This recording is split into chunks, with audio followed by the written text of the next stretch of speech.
What's up sa inyo mga kahabi? Welcome back sa aking channel. Kamusta kayo? Update lang, no? Meron tayong ano ngayon, mga bagong ibon. Medyo madami-dami to.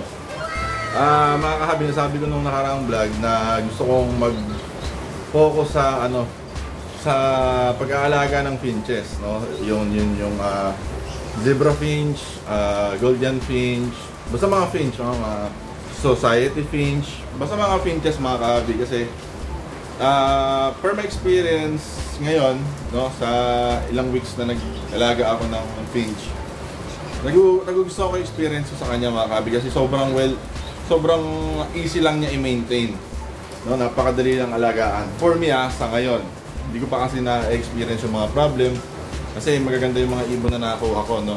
Galing talaga sa mga mahuhusay na breeder, hindi yung dyan lang.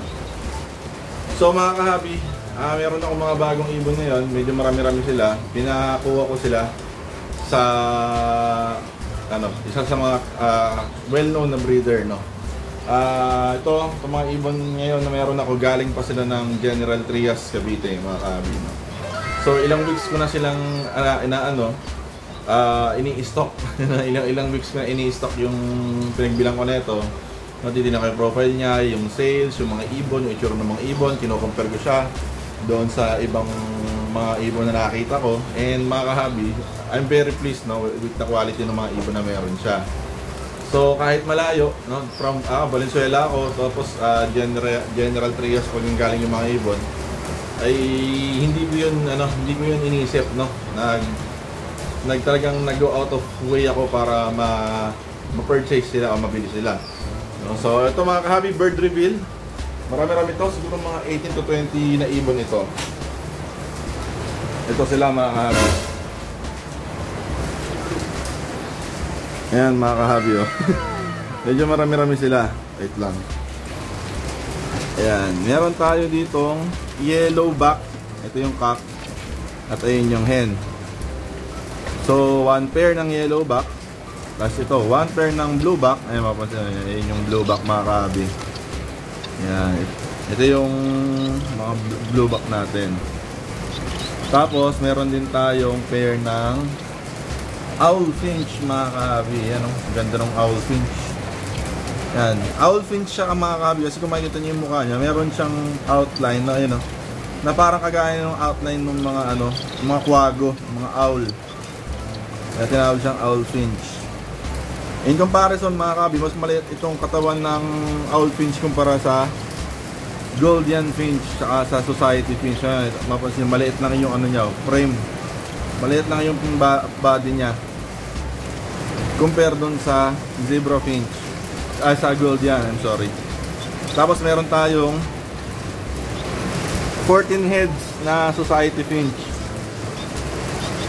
Ayan, crested pa nga yung ilan. Ayan, golden finch. Ayan, gusto ko sana magkumuha ng dalawang pair ng yellow back, kaso kakaantay ko, kakaantay ko makapag-decide. Hindi ko na nakuha yung mga yellow back niya na pair ng seller, ng breeder. So ito na lang yung nakakuha ko. One pair ng yellow back, saka one pair ng blue back. Ayan, ito. Meron din tayong pair ng owl. Ayan. Ayan sila mga kahabi. Yan, nakalagay sa carrier.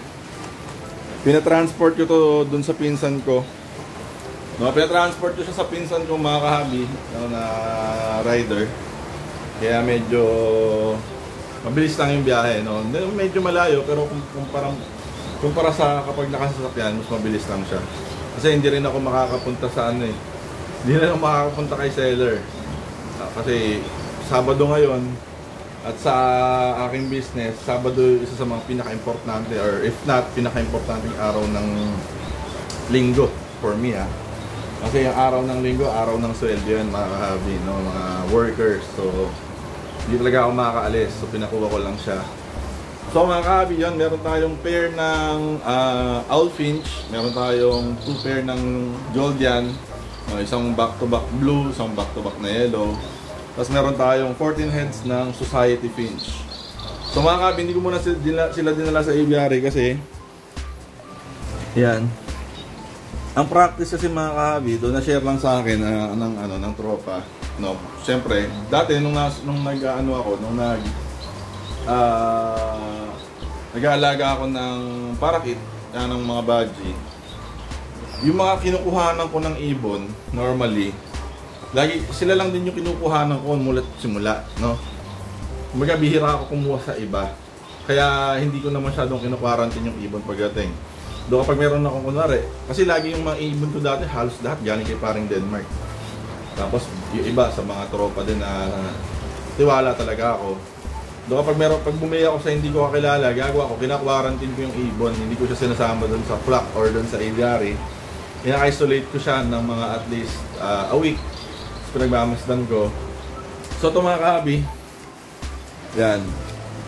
Lalagyan ko muna sila nung scat na gamot, yung pampatak. Irarab natin doon sa mga ties nila. Yan, para naman yung mga kahabi sa mga air sac mites, no, yung mga kadalasang sakit nitong mga natin, mga pinches. So mga kahabi, yung napagbilan natin si Sir Nel. So shoutout sa inyo Sir Nel, maraming salamat. So binigay lang niya sa atin ng mura yung mga ibon, mga kahabi. So kaya yan, medyo marami tayong nabili from Sir Nel.